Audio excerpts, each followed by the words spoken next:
Ça marche. Bonjour à tous. Du coup, merci beaucoup pour votre invitation. Donc, je me présente rapidement et je laisserai mes collègues se présenter. Donc, Maxime Beltier, je suis également pharmacien à la base, mais aujourd'hui responsable de la mission de coordination de l'assurance maladie. Et on est très heureux d'être à vos côtés pour vous présenter mon espace santé, les enjeux du Ségur numérique, l'identifiant national en santé, bref, plein de sigles. Vous y verrez plus clair ensuite, mais également comment l'assurance maladie vous accompagne concrètement sur ce sujet. Pour tout ça, rien de mieux que des experts pour vous présenter ces éléments, répondre aux questions qu'on a reçues via la filière en amont. Donc, je laisserai Magali et Mathieu se présenter. S'il y en a d'autres, des questions, on va essayer d'y répondre au fil de l'eau et surtout à la fin de la présentation. Si certaines n'ont pas pu être répondues en direct, on les reprendra pour y répondre un peu plus tard et vous faire passer les réponses. Je vous laisse vous présenter Magali, Mathieu, avant que je poursuive. Magali?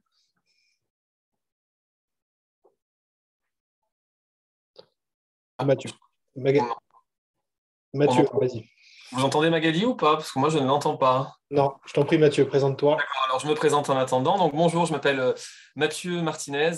Je suis responsable de la promotion du numérique en santé au sein de la CPM de Rhône. Et à ce titre-là, je manage voilà, une équipe de délégués numériques en santé. Donc, ce sont les agents de l'assurance maladie qui viennent à votre rencontre afin de promouvoir les téléservices et donc le numérique en santé en général. Donc, voilà, au sein de la CPM du Rhône. Et on va voir si Magali a retrouvé son micro. On t'entend très loin, Magali, donc je pense que c'est le micro de ton PC qui est Est-ce connecté. que Et vous pas... m'entendez là? Ah, voilà, Très bien. super. Oh, c'est bon, c'est bon. Bonjour à tous, donc Magali Gardy. Moi, je travaille à l'assurance maladie du Rhône. Je suis référent sur le numérique en santé et en transverse sur tous les projets de e-santé, l'appli carte vitale, donc mon espace santé et le Ségur, etc., dont certains, on va vous parler aujourd'hui. Merci beaucoup, Mathieu, Magali. Donc aujourd'hui, au-delà de l'introduction, donc une présentation de mon espace santé, puis donc pour l'introduction, Mathieu, voilà les enjeux du Ségur avec un focus spécifique sur l'ordonnance numérique. On en a beaucoup parlé, vous en entendez beaucoup parler, donc on va essayer de mettre ça au propre. On vous présentera l'identité numérique en santé, donc le fameux INS, et donc d'essayer de voir concrètement de quoi il s'agit. Ce qui nous a été demandé, c'est aussi de profiter de l'occasion pour vous présenter comment on accompagne les pharmaciens, en particulier donc les actions qui sont menées par les caisses primaires et la caisse primaire du Rhône en particulier. Questions-réponses, on a eu un certain nombre de questions et j'essaierai de prendre en modération les questions que vous aurez au fil de l'eau sur ces sujets. En tout cas, l'idée, c'était de pouvoir voilà, vous présenter ces éléments et répondre concrètement à vos questions. Donc, n'hésitez pas si vous en avez d'autres. Voilà pour l'introduction. Magali, je crois que c'est toi qui attaques par le point 1, mon espace santé. Tout à fait. Alors, mon espace santé, alors je ne sais pas si j'arrive à passer les diapos. Ça marche pas. Ah, c'est bon. Je ne sais pas si c'est toi, Mathieu, qui a cliqué, du coup, Non, non, excuse-moi. c'est toi là, ça fonctionne Bon, bah, bien. c'est un petit peu long. Donc, on va attaquer par mon espace santé, qui est le prolongement du dossier médical partagé que vous avez connu, puisque vous avez été contributeur pour l'ouverture des dossiers numériques en santé.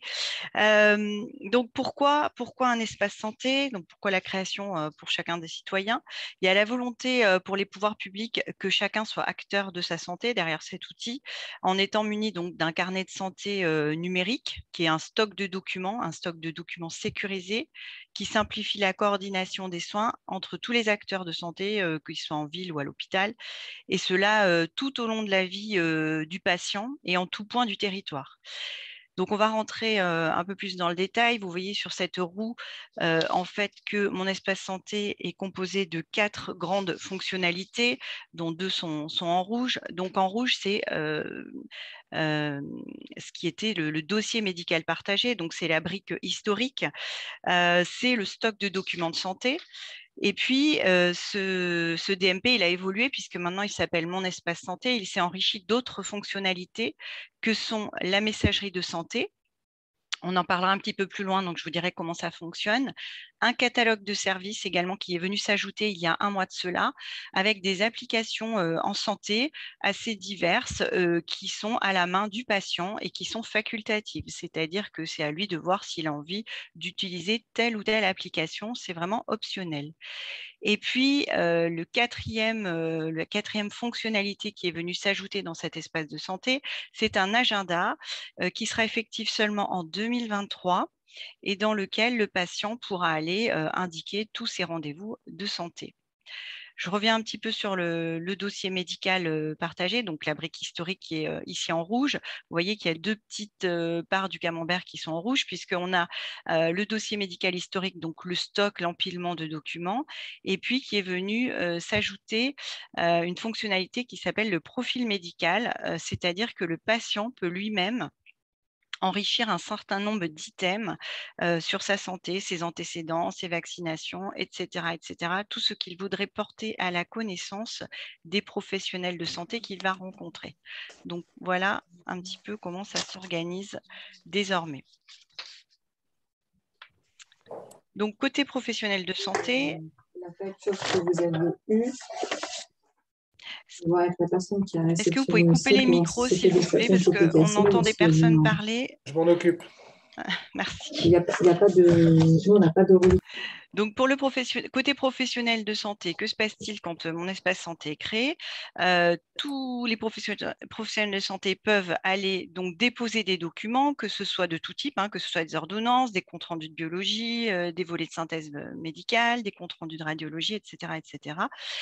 Cet accès se fait via la carte CPS. C'est vraiment la signature électronique qui permet d'y accéder, puisque seuls les professionnels de santé peuvent accéder à cet outil. Bien que l'assurance maladie en fasse la promotion, nous n'avons pas du tout accès à cet outil. C'est réservé à la communauté médicale et paramédicale. Donc, l'accès se fait avec la carte de professionnel de santé qui vous authentifie. Et puis, vous pouvez aller dans un certain nombre de rubriques. Il y a une matrice d'habilitation qui est faite pour habiliter telle ou telle catégorie à telle ou telle rubrique. Alors, je vous rassure tout de suite, les pharmaciens, on l'a vu pratiquement sur toutes les rubriques de mon espace santé. C'est davantage pour d'autres professions que sont les opticiens ou les ergothérapeutes. Ils n'ont pas forcément accès à tout. Voilà. Donc, il y a une matrice d'habilitation que vous pouvez consulter sur www.dmp.fr qui vous permettra de voir le détail si vous le souhaitez.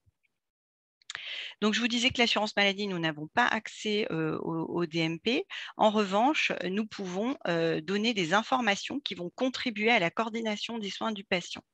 À savoir que l'assurance maladie va déposer tout ce qui est les remboursements de sécurité sociale sur les soins, que ce soit des hospitalisations, des consultations, des médicaments. Nous allons aller verser toutes ces données dans mon espace santé afin que les professionnels de santé puissent y accéder et mieux prendre en charge le patient, avoir une meilleure photo de sa situation lorsqu'il est en face de lui. Nous allons donc, ça s'appelle Mon histoire de santé, tous ces soins. Pour vous donner un ordre d'idée, on va voir le nombre de boîtes de tels médicaments, le dosage, la molécule et la date de délivrance. Ce n'est pas du tout sous la même forme que sur le compte Amélie, où là, c'est en euros avec la part sécu, la part mutuelle. Là, on a vraiment des données médicales dans mon espace santé. L'assurance maladie dépose également les attestations de vaccination Covid-19, les tests de dépistage aussi qui sont enrichis automatiquement.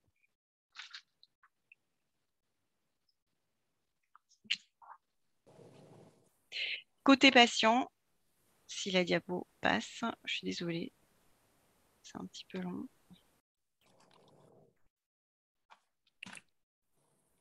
Merci. Alors, pour l'usager, la grande nouveauté qui s'est passée cette année avec mon espace santé par rapport au DMP, c'est, vous vous rappelez, le DMP, il y avait une action volontaire du patient pour l'ouvrir, c'est-à-dire qu'il se rendait soit en pharmacie, soit sur Internet, soit dans une caisse primaire d'assurance maladie. Il devait dire, je veux ouvrir un dossier médical partagé et faire une action particulière. Là, la grande nouveauté, c'est qu'il y a une ouverture par défaut. C'est-à-dire que le patient a toujours, c'est toujours un outil qui est facultatif, le patient peut l'activer ou s'y opposer. Ou, troisième solution, c'est de ne rien faire. Si le patient ne fait rien, au bout de quelques semaines, l'espace santé du patient va s'ouvrir par défaut. Alors, qu'est-ce que ça veut dire? C'est important de bien comprendre ça. Ça veut dire que le carnet de santé, il est ouvert, mais il ne se passe rien dessus. Le patient n'a pas été voir quoi que ce soit, n'a pas été renseigné tous les items dont je vous ai parlé tout à l'heure, dont il pourrait avoir envie de donner les antécédents, etc. Donc, il ne s'est pas connecté, mais néanmoins, ce carnet de santé existe et peut être alimenté par l'ensemble de la communauté médicale et paramédicale. C'est-à-dire qu'il existe un petit peu sans le patient. D'où l'intérêt vraiment d'inciter, ça c'est très important que vous l'ayez en tête et que vous puissiez renseigner les patients qui vous poseront la question. Il est très important de les inciter à activer, et quand je dis activer, ça veut dire d'aller créer son identifiant et son mot de passe pour pouvoir y retourner. Le patient pourra donc aller alimenter des informations, aller les consulter dès qu'il y a un nouveau document qui est versé. Il pourra utiliser donc la messagerie de santé dont on va parler tout à l'heure. Il y a un certain nombre de choses qu'il pourra faire en allant activer son identifiant et son mot de passe.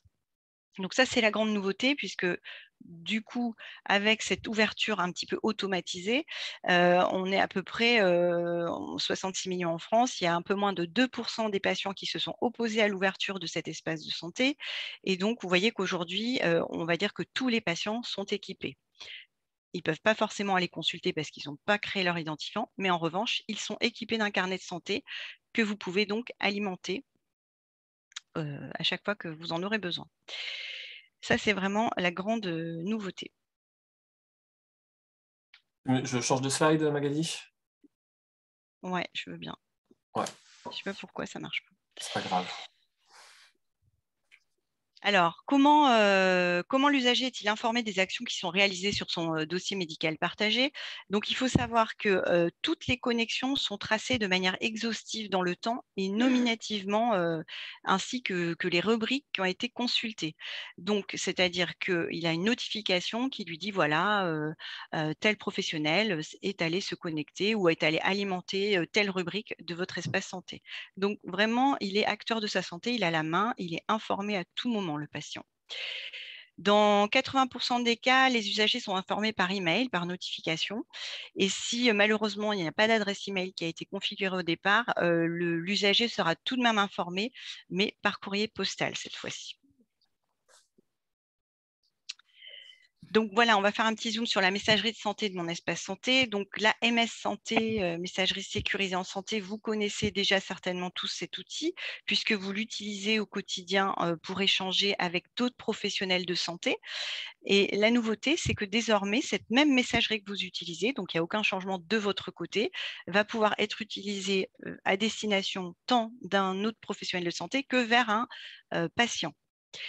C'est toujours le professionnel de santé qui va initier une conversation. Ce n'est jamais le patient. Donc ça, c'est vraiment important afin que vous ne soyez pas noyé par les sollicitations.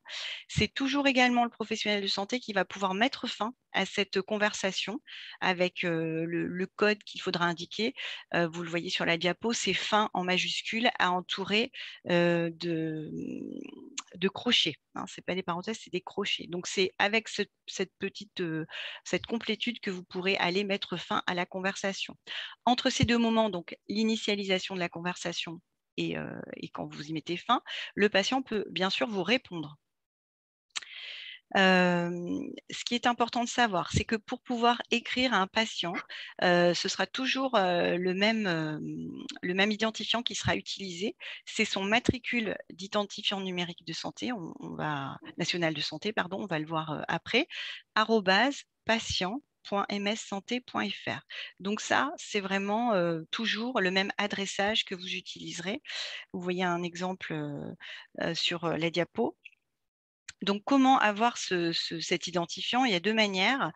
Soit vous allez aller interroger un téléservice identifiant national de santé, INSI, dont on va parler un petit peu plus tard dans la présentation, soit le patient peut vous donner cette adresse puisque lui-même a connaissance de ce matricule dans son espace santé, dans synthèse de mon profil. Diapo suivante. Yes. Alors, quelques illustrations des cas d'usage du dossier médical partagé par les pharmaciens. Vous voyez à travers cette diapo que vous pouvez aller compléter les fiches bilan des entretiens, les bilans partagés de médication. Vous pouvez aller également compléter la rubrique vaccination, puisque désormais, vous pouvez vacciner sur l'ensemble des vaccins recommandés, et tout autre document que vous jugerez utile à la prise en charge du patient. Donc ça, c'est vraiment à votre main. Avec la nouvelle convention pharmaceutique de cette année, il y a un objectif sur l'alimentation du dossier médical partagé d'un montant qui est scoré et qui est rémunéré avec une aide forfaitaire de 100 € par an, donc à partir de 2023, avec un objectif qui est que 90% des accompagnements et bilans finalisés que vous aurez réalisés, c'est-à-dire donc qui donnent lieu à une fiche bilan, donnent lieu à une alimentation du DMP. Donc Mathieu y reviendra un petit peu plus loin dans la présentation, mais déjà voilà une illustration concrète. Alors, la consultation du dossier médical partagé par les pharmaciens, comment se fait-elle? Donc, vous avez compris qu'il faut être muni d'une carte CPS, hein, c'est vraiment ce qui vous authentifie. Et vous pouvez vous connecter indifféremment, soit via votre logiciel de gestion de l'officine, qui est DMP compatible, peut-être déjà c'est le cas, ou qu'il le sera bientôt avec des mises à jour, ou bien sur le site www.dmp.fr. Donc ça, vous avez vraiment ces deux points d'entrée en ayant votre carte CPS. Quels documents vous pouvez consulter? Là aussi, on vous donne quelques exemples avec la fameuse matrice d'habilitation dont j'ai parlé tout à l'heure, donc qui donne l'habilitation pour les pharmaciens. Donc, les pharmaciens peuvent consulter, ce sont des exemples, hein, ce n'est pas exhaustif, les ordonnances et les prescriptions, les comptes rendus de biologie, la synthèse du dossier médical du patient et les lettres de liaison de sortie d'un établissement. Donc ça peut être vraiment intéressant d'en prendre connaissance lorsque vous avez le patient suite à une hospitalisation. J'en profite pour dire un mot sur le consentement. Donc, il faut savoir que l'alimentation du dossier médical partagé ne requiert pas le consentement du patient. On considère que s'il en a ouvert un, c'est qu'il souhaite qu'il vive et qu'il soit alimenté. En revanche, la consultation d'une ou l'autre des rubriques requiert un consentement qui reste oral de la part du patient. Donc, vous devez vraiment recueillir ce consentement. Alors, on va visualiser sur cette diapo suivante avec les différents types de cartes de professionnels qui existent. Vous voyez comment on peut se connecter et quelles tâches on peut faire. Donc, l'alimentation, vous voyez que c'est indifféremment avec tout type de carte. Donc, ce que je vous disais tout à l'heure, c'est que l'alimentation, voilà, on n'a pas besoin du consentement, on peut le faire avec tout type de carte. On n'a pas besoin forcément d'être professionnel de santé. Ça peut être une secrétaire médicale chez un médecin généraliste. En revanche, pour la consultation, vous voyez que c'est restreint à la CPS ou la carte de professionnel de santé en formation. Donc voilà, pour les accès. Diapo suivante. Okay. Donc, je vais passer la parole à mon collègue Mathieu Martinez qui va rentrer dans le vif du sujet du Ségur du numérique. Merci Magali. Donc effectivement, l'objet de ma partie de présentation, c'est vous présenter les enjeux du Ségur. Et au travers du Ségur, effectivement, on fera un focus sur l'ordonnance numérique.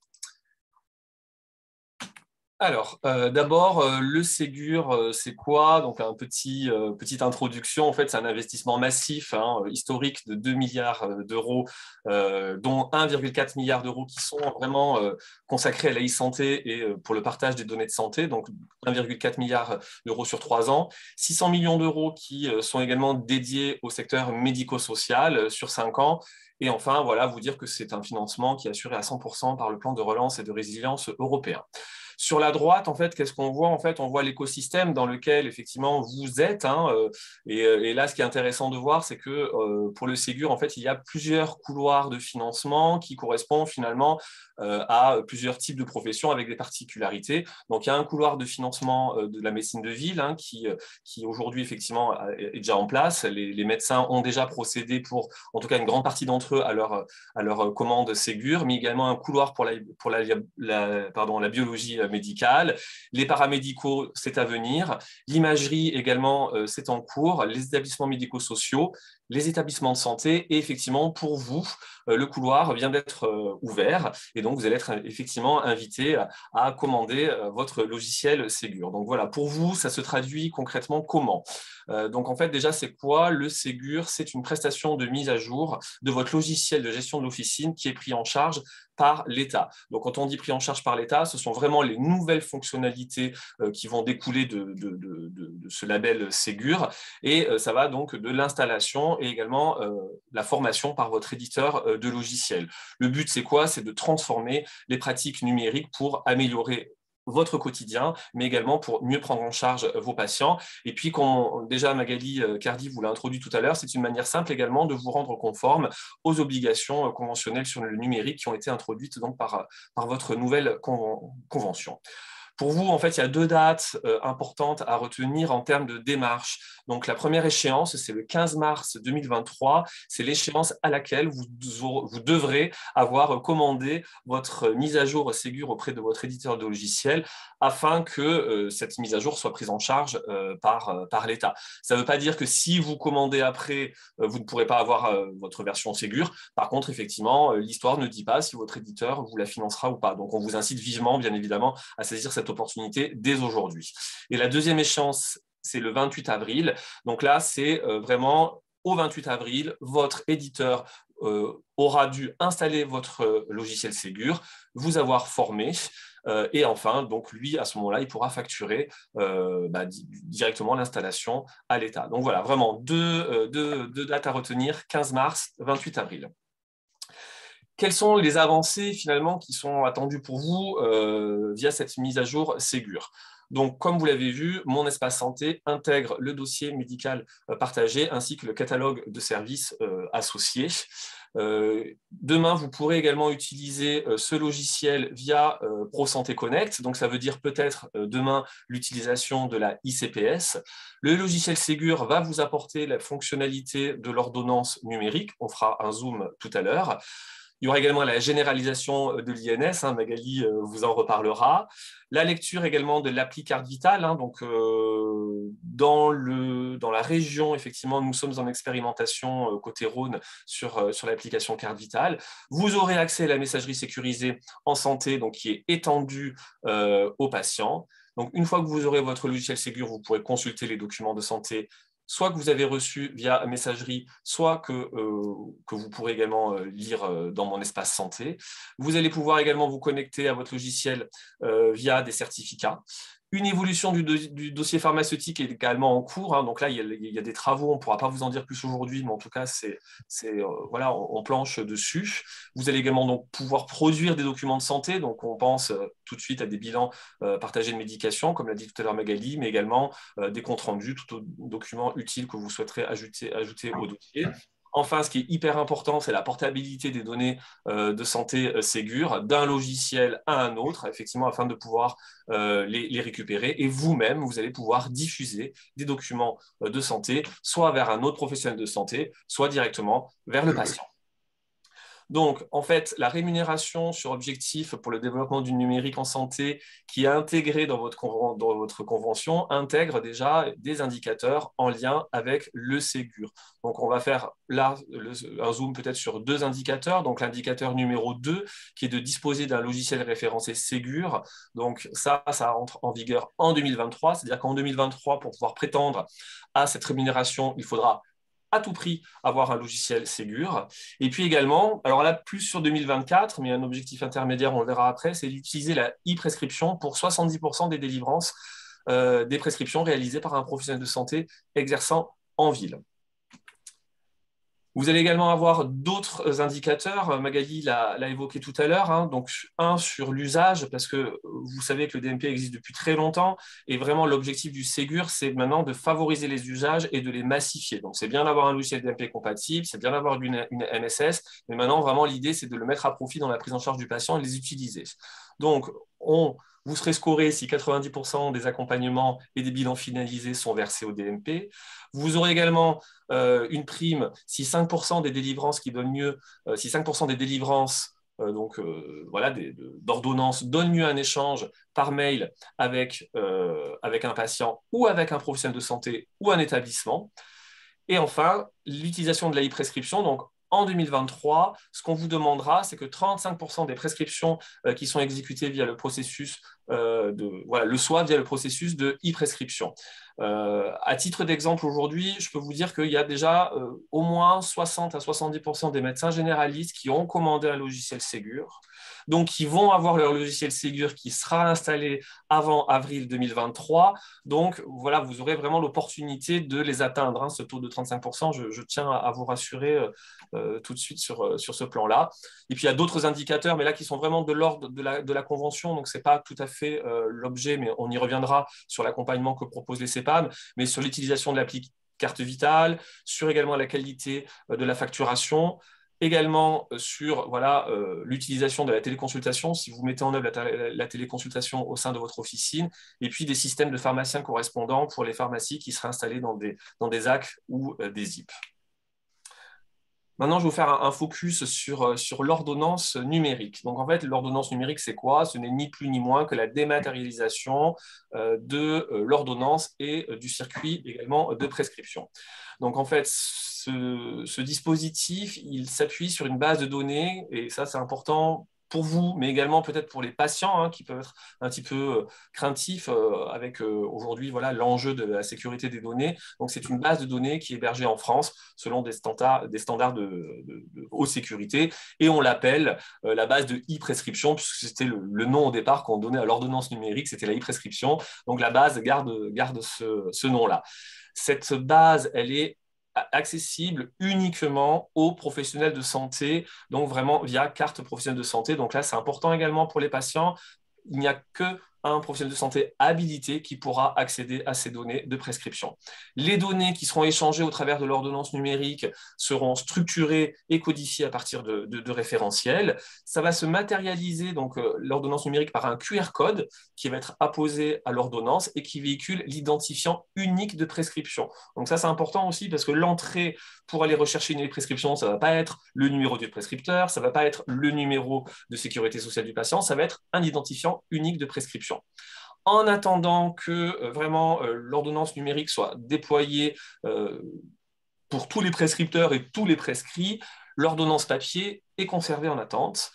Et enfin, le patient pourra retrouver une copie de son ordonnance numérique au format PDF dans son espace santé, qui sera automatiquement alimenté depuis votre logiciel, mais également celui du médecin. Donc, vous l'aurez compris, qu'est-ce qui ne change pas? Bien évidemment, le médecin reste libre de prescrire ce qu'il souhaite, hein, ça ne va pas changer. Le déroulé de la consultation pour le médecin ne change pas. Il remettra également à la fin l'ordonnance papier. Donc ça, c'est important puisque les associations de patients souhaitaient vraiment, pour l'heure en tout cas, conserver l'ordonnance papier. Et puis, il y a la liberté du choix du prescripteur ou du prescrit, donc la liberté de choix de finalement je choisis le pharmacien que je veux, qui est conservée. Les nouveautés, vous l'aurez compris, c'est la présence d'un QR code et d'un numéro de prescription sur l'ordonnance. La possibilité pour le médecin d'accéder aux données de délivrance a posteriori, à condition que le patient en ait donné son accord. Et ça, c'est vraiment des données que vous allez enregistrer quand vous allez liquider l'ordonnance. Et enfin, la nouveauté, c'est l'alimentation du DMP pour que le patient le retrouve dans son espace santé. Ici, je vous présente un petit peu le schéma, hein, comment ça va se passer. Donc, on part en bas à gauche. Le médecin, donc, il rédige sa prescription via son logiciel d'aide à la prescription. Donc, vous le savez, hein, il y a encore quelques prescriptions manuscrites, mais aujourd'hui, vraiment, l'utilisation par les médecins du logiciel d'aide à la prescription est très massifiée, hein, on va dire. Hein, c'est l'immense majorité des médecins qui l'utilisent. Donc, pour eux, ça ne change rien. Ils vont continuer à utiliser leur LAP en consultation. En parallèle, dès lors qu'il aura enregistré, ça va enregistrer l'ordonnance numérique dans le DMP du patient directement depuis son logiciel métier. En 3, il va imprimer l'ordonnance papier avec le QR code. Donc le patient qui se trouve en haut de la pyramide, aux sorties de sa consultation, il présente l'ordonnance avec le QR code auprès de l'officine de son choix. Donc, si vous êtes équipé, à ce moment-là, vous lisez la prescription directement via votre logiciel et ensuite vous exécutez les actes et ça les enregistre automatiquement dans la base. Par contre, si vous n'êtes pas encore équipé, puisque ça arrive demain, à ce moment-là, vous continuez à liquider votre ordonnance comme aujourd'hui. Et enfin, si jamais vous avez utilisé le QR code avec votre logiciel Ségur, le médecin prescripteur pourra consulter les données d'exécution de délivrance, encore une fois, si le patient a donné son accord. Voilà, là, je vous présente un facsimilé de ce à quoi va ressembler l'ordonnance numérique. Donc, on va dire que sur 90%, ça ne change pas. Là, où je veux attirer votre attention, c'est effectivement en bas à gauche, vous voyez apparaître un QR code et qui sera associé à un numéro unique de prescription, ainsi que sur la droite, toujours en bas, voilà, les mentions légales obligatoires relatives au traitement des données à caractère personnel. Donc là, vous verrez si le patient a donné son accord ou pas pour que le médecin consulte les données de délivrance. Donc, vous voyez juste simplement un nouveau QR code. Alors après, vous en avez également un autre en haut qui effectivement correspond à l'INS et tout à l'heure, Magali Cardi vous en parlera. Donc vraiment, pour vous, ça va représenter quand même une simplification majeure dans le traitement des pièces justificatives, vous l'aurez compris. Voilà, pour vous, par contre, le processus, il reste inchangé. Voilà, il y aura un paramétrage au niveau de votre logiciel qui activera la fonctionnalité de transmission automatique pour les ordonnances numériques uniquement, c'est-à-dire que vous n'aurez pas à vous poser la question, tiens, là j'ai une ordonnance papier sans QR code, score, là j'ai une ordonnance papier avec QR code, donc non, là c'est le logiciel qui va gérer ça tout seul. Si vous le souhaitez, vous pourrez continuer à numériser un exemplaire pour un autre usage éventuel, et les logiciels géreront de manière automatique et transparente pour vous la gestion des pièces justificatives. Vous continuerez à utiliser Score pour les prescriptions sans QR code et l'ordonnance numérique transmise vaudra comme pièce justificative pour l'ensemble des caisses et l'ensemble des régimes. Hein. Donc, c'est vraiment un service interrégime et c'est vrai qu'on peut s'imaginer à quelques années vraiment la suppression de Score et pour vous l'arrêt de la scannerisation des pièces justificatives. Alors, je vais vous parler de l'identité nationale de santé. Nous avons mis sur cette diapo un lien vers le site de l'Ordre national des pharmaciens, où il y a un certain nombre d'informations déjà sur le sujet et des outils de communication. Donc, comme vous aurez la présentation, je vous invite vraiment à y aller si vous avez besoin de compléments d'informations. Donc, l'identité nationale de santé, qu'est-ce que c'est? Vous avez certainement déjà tous été confrontés à différentes identifications pour un même patient. Sur la diapo suivante, si tu peux me la passer, Mathieu, s'il te plaît. On a un petit exemple sur la gauche. Donc, vous voyez que Madame Loiseau, chez son médecin généraliste, elle va être connue au nom de Loiseau. À l'hôpital, au nom de Dubois, on va dire que c'est son nom d'épouse. Et puis, chez le cardiologue, Dubois-Loiseau. Donc, toutes ces différentes identités qui sont rentrées à la source ne permettent pas un échange fluide des données et d'être sûr qu'on a affaire à la même personne. Donc, le but de cet identifiant national de santé, c'est d'uniformiser le système pour avoir une identité unique et pérenne pour chaque personne qui vont permettre de sécuriser les échanges de documents de santé entre les praticiens de ville et d'hôpital. Et donc voilà sur la droite comment est composé cet INS qui est vraiment unique et propre à chacun. Vous voyez qu'il y a le matricule qui ressemble, enfin c'est pas le numéro de sécurité sociale, je vais expliquer la petite différence, mais qui ressemble.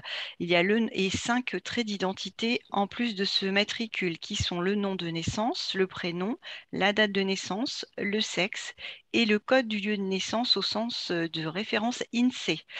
Donc le matricule, juste pour donner la petite différence avec le numéro de sécurité sociale, lorsqu'un enfant naît, il a automatiquement son propre numéro qui est composé tel que le sexe, l'année de naissance, etc., que vous connaissez sous la forme du numéro de sécurité sociale. Mais pendant les premières années de sa vie, cet enfant va être géré sur le dossier de l'un ou l'autre de ses parents.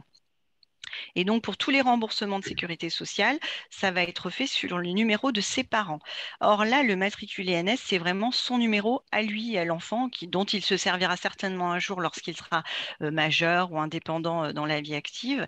Donc, c'est son numéro de sécu qui est attribué à la naissance, mais dont il ne va pas se servir tout de suite. Donc, voilà la petite subtilité qu'il faut avoir en tête. Diapo suivante, s'il te plaît.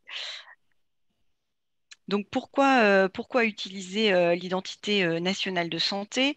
Donc, vous avez compris que le but est de faciliter et sécuriser les échanges et le partage de données de santé entre vous et vos différents interlocuteurs.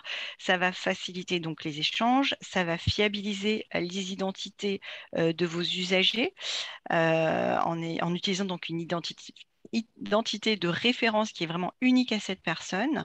Cette INS va également permettre d'alimenter et de consulter facilement le dossier médical partagé du patient. Ça va vous permettre également de gagner du temps en rattachant plus facilement un document au bon dossier usagé. Plus d'erreurs entre deux homonymes, entre des noms de jeunes filles, des noms d'épouses, comme on l'a vu. Ça va vous permettre également de créer une nouvelle identité dans votre logiciel grâce à l'INS.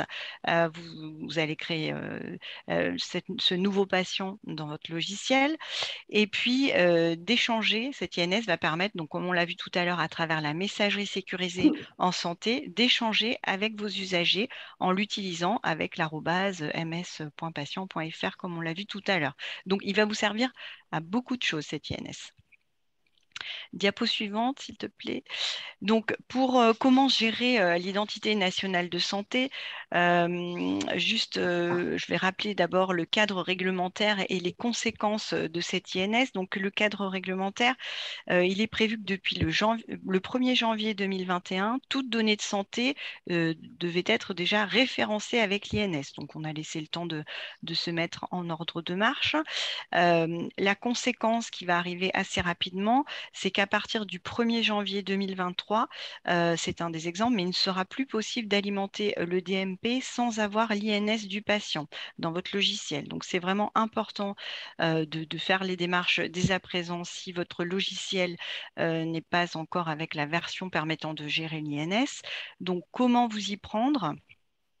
Tout d'abord, donc commander votre logiciel en version Ségur, comme l'a indiqué Mathieu tout à l'heure. Donc là, il faut vraiment vous rapprocher de votre éditeur de logiciel dès à présent. Votre logiciel, en fait, comment ça va se passer lorsque vous serez en version Ségur avec cette INS qui est gérée. Votre logiciel va appeler un téléservice qui s'appelle INSI et qui va permettre de récupérer les traits d'identité plus simplement du patient et qui va vous permettre de qualifier l'INS. Donc, qualifier l'INS, qu'est-ce que ça veut dire? Ça veut dire d'une part de récupérer ce numéro INS sur cette base INSI et en parallèle, il faudra que vous vérifiez l'identité de la personne en face de vous. Donc, cette vérification d'identité peut se faire avec n'importe quelle pièce d'identité, une carte d'identité, un passeport, un titre de séjour permanent. Et avec ces deux composantes, vous allez pouvoir valider, être sûr que c'est bien la bonne personne qui est en face de vous. Donc ça se fait également en vous identifiant avec votre CPS, bien sûr, puisque vous êtes en train de travailler avec votre logiciel.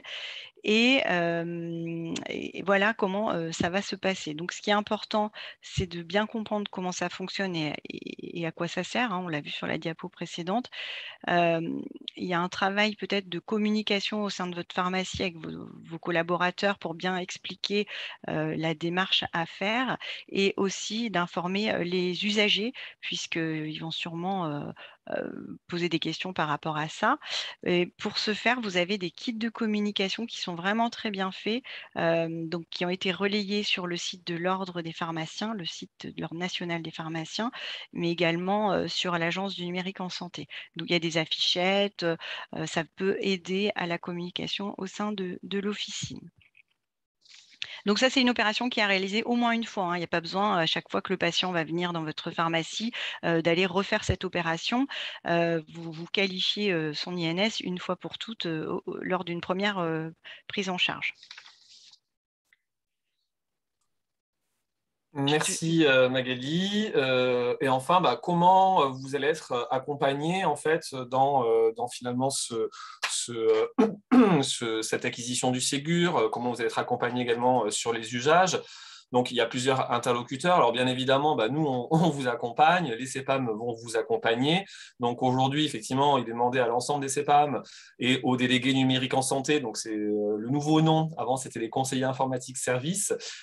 Donc, d'aller à la rencontre de l'ensemble des officines du territoire français et donc de la région afin de vous présenter, finalement, ni plus ni moins que ce qu'on vient de vous présenter. C'est important également de rappeler la place des éditeurs de logiciels, puisque en fait, ils ont vraiment une place prépondérante, puisqu'ils doivent également vous aider à la commande, vous l'installer et vous former. Par ailleurs, je ne l'ai pas mis là, mais vous allez également, j'imagine, avoir des webinaires, donc soit des webinaires organisés par l'assurance maladie, mais il y a également des webinaires qui seront organisés par vos éditeurs de logiciels, par l'Agence du numérique en santé. Donc voilà, si vous avez un peu de temps, faut pas hésiter. Vous avez également accès à ces webinaires en replay. C'est un accompagnement qui va s'étendre jusqu'à la mi-mars 2023, puisque c'est l'échéance à laquelle vous devez commander vos logiciels Ségur. Alors après, ça ne veut pas dire qu'on ne vous accompagnera pas sur les usages au fur et à mesure, mais en tout cas sur cette campagne-là.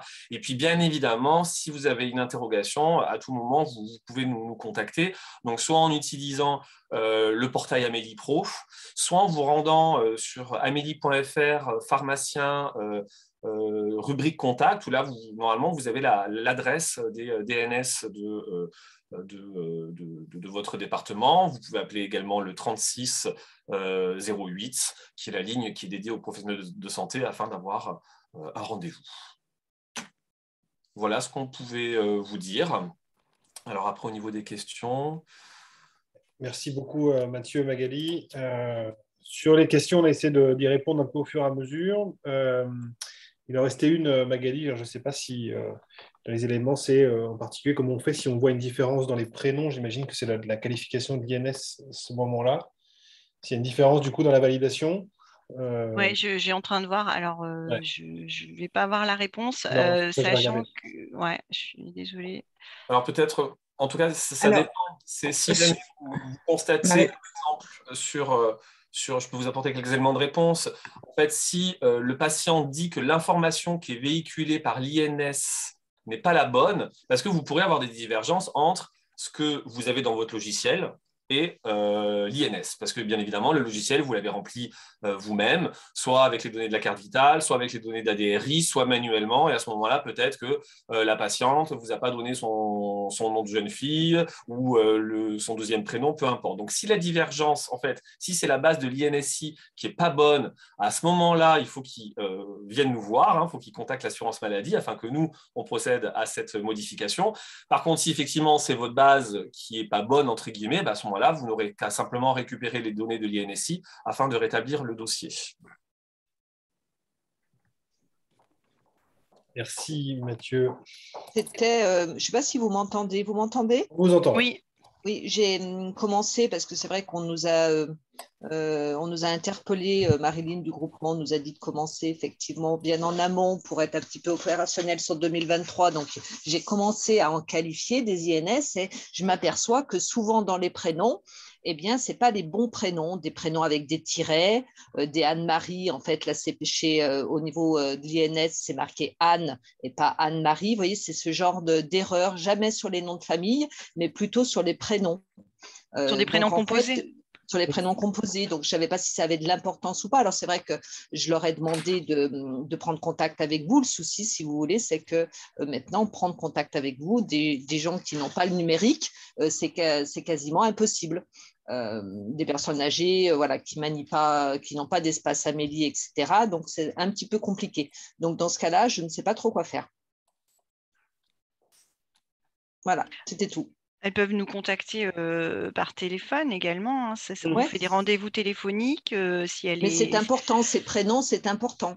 Il faut que ça soit en adéquation. Tout doit être bien en adéquation. Tout à fait. Oui, d'accord. Parce que c'est vrai que comme l'a précisé Madame Cardi, et notamment après, d'où l'idée aussi de demander la pièce d'identité, c'est qu'en fait, je pense que voilà, aucun patient n'aimerait que ses documents personnels aillent sur le dossier de notre patient, par exemple, ce qui pourrait arriver sans INSI, parce que vous pouvez avoir des homonymes comme un patient n'aimerait pas avoir sur son espace santé des documents de santé qui ne le concernent pas. Donc c'est vrai que nous, il y a un travail de communication au niveau de l'assurance maladie à faire, mais également vous aussi, pour en tout cas expliquer ces démarches-là, de bien expliquer les enjeux.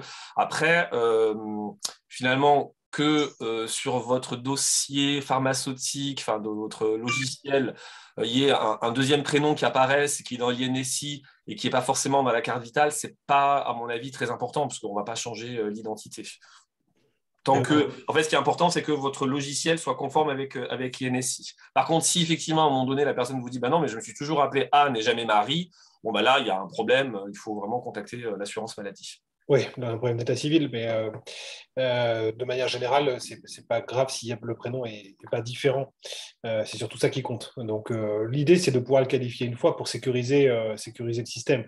Donc, c'est vraiment l'enjeu. Je réponds du coup aux questions complémentaires sur le sujet. Alors, les campagnes de communication sur mon espace santé, de manière générale, sur l'INS, il y en a. Elles ne sont pas forcément grand public partout. Je pense surtout à l'INS, parce que mon espace santé, il y a eu pas mal de communication quand même sur l'ensemble des réseaux disponibles. Sur l'INS, il y a des dispositifs, surtout sur Internet, qui sont à disposition. Donc là, ce sera vraiment le travail avec les professionnels de santé pour expliciter en fait le sujet, l'objectif de la qualification. Donc c'est pour ça qu'il y a tous ces mémos, toutes ces communications qui vous sont adressées. Je réponds aussi à la remarque 90% de e-prescription. Du coup, oui, c'est un objectif qui est intégré dans les négociations conventionnelles avec les syndicats. Un généraliste qui est encore au format papier, bon, effectivement, il faut travailler avec lui, mais il faut aussi évoluer avec son temps. Et il est important que maintenant, on puisse aussi sécuriser du coup, toutes les prescriptions. Alors, pour les pharmaciens, c'est d'autant plus un enjeu, parce que du coup, d'avoir une ordonnance sécurisée et donc du coup informatisée, pour nous, c'est quand même aujourd'hui extrêmement important, et vous le voyez bien dans l'exercice quotidien. Donc, on va travailler avec ces médecins qui sont en retard pour certains. Heureusement, ce n'est pas la majorité, mais Mathieu Martinez l'expliquait, c'est aussi l'avantage de l'assurance maladie, d'aller accompagner les professionnels. Et du coup, je pense aux conseillers informatiques services, bien entendu, mais également les délégués de l'assurance maladie qui vont porter les éléments conventionnels avec les médecins. Donc, on va continuer de travailler avec eux, mais l'objectif, c'est effectivement qu'on arrive à ça. Et c'est 70% en 2024. oui, c'est fin 2024. 2023 70%, c'est-à-dire que le chiffre de 90%, je pense qu'il y a peut-être une petite confusion pour 90% des entretiens pharmaceutiques et des bilans réalisés qui doivent être versés dans le DMP afin de percevoir une prime. Par contre, pour l'exécution des ordonnances numériques, c'est bien 35% l'année prochaine, 70% pour 2024. Voilà. Et puis, comme je vous l'ai dit, je vous ai donné des chiffres plutôt rassurants par rapport au taux d'équipement des médecins, qui est plutôt très encourageant aujourd'hui, même si on n'échappe pas. Il y a encore aujourd'hui quelques professionnels de santé, par exemple, qui ne facturent pas en sésame vital. Donc voilà, il y aura toujours des récalcitrants ou des gens qui n'arriveront pas à faire la transition, mais en tout cas, moi, je suis confiant à ce que vous puissiez atteindre vos objectifs en 2024.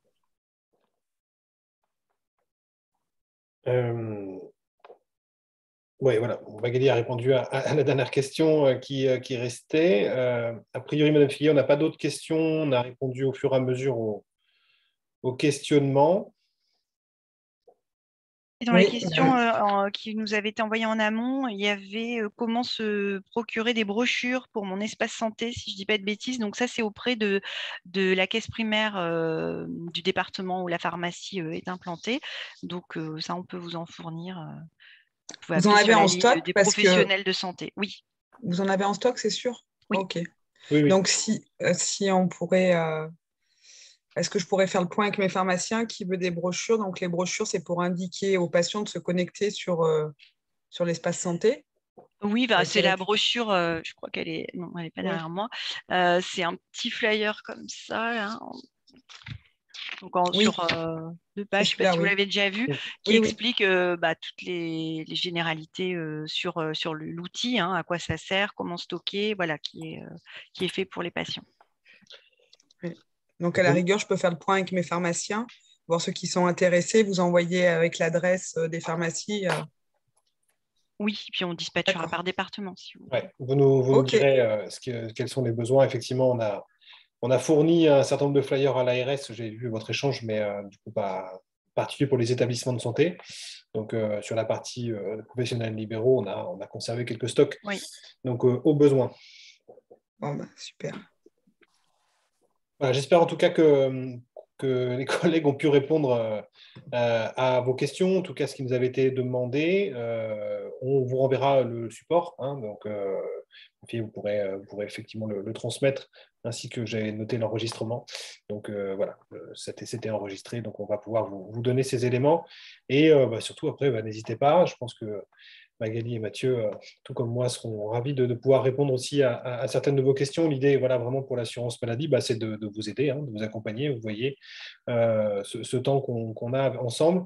Donc, on va essayer de poursuivre. N'hésitez pas si vous avez des difficultés, des questions, etc. C'est très important qu'on puisse échanger parce que ça nous permet aussi d'ajuster et de pouvoir travailler ensemble. Donc, bon, l'objectif, c'est d'y arriver. Donc, maintenant, on essaie de le faire ensemble. Et voilà, le numérique en santé a toute sa place. Donc, on y travaille. En tout cas, un grand merci à tous pour votre présence. Merci, Madame Villiers, de votre invitation. Et merci, Magali, Mathieu, à CEPAM du Rhône, pour vos interventions.